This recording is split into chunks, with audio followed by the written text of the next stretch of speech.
జీవితమొక పయనమని గమ్యము తెలియదని తెలిసిన ఈ మనిషి పయనమాగదు.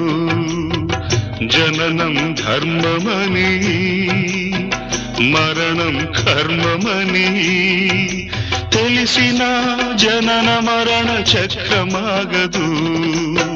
మరణం తథ్యమని ఏ జీవికి తప్పదని తెలిసిన ఈ మనిషి తపనాగదు.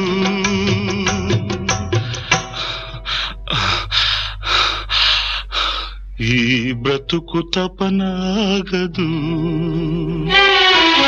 ఆగదు ఏ నిమిషము నీ కోసము.